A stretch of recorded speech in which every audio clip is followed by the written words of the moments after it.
ओम नमस्ते जी। ए मेरे मन के पाप, ओम परोपेयी मनस पाप किम शस्तानि संससि परे ही न तो कामाय वृक्षान वनान संचर गृहेश घोषु मे मन। यह अथर्ववेद का 6-45 पहला मंत्र है।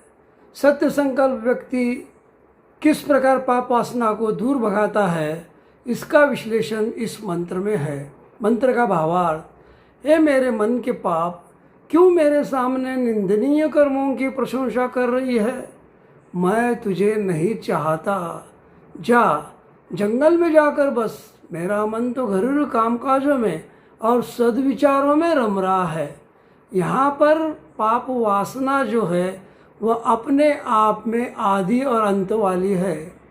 यहाँ पर जो पाप वासना है वह आदि और अंत वाली है, साथ ही साथ यह जड़ भी है।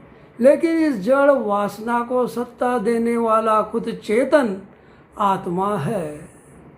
आत्मा जब तक इस जड़ वासना को सत्ता नहीं देता है, तब तक यह जड़ वासना हमारे पर हावी नहीं हो सकती।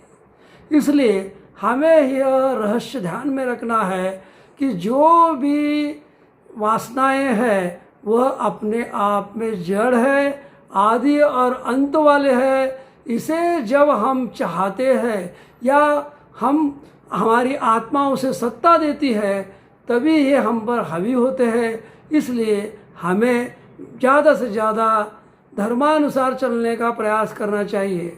धर्मानुसार अगर हम चलते हैं तो वासनाएं अपने आप में समाप्त हो जाती है और हम धर्म मार्ग पर चलते हुए उस वासनाओं से दूर रहते हैं और समय पाकर हम ईश्वर को प्राप्त कर सकते हैं। और जब हम देखते हैं कि हमारा स्वरूप क्या है, हम आत्मस्वरूप है।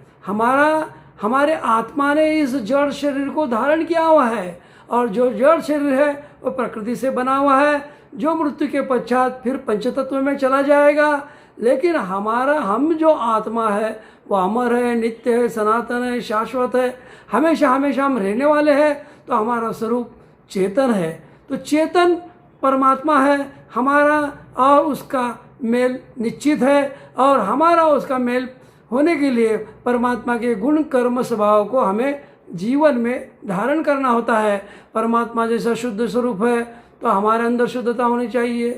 परमात्मा सत्य स्वरूप है तो हमारे अंदर भी सत्यता होना चाहिए। परमात्मा ज्ञान स्वरूप है तो हमें भी वेदों का ज्ञान के द्वारा हमारी बुद्धि को शुद्ध करना चाहिए।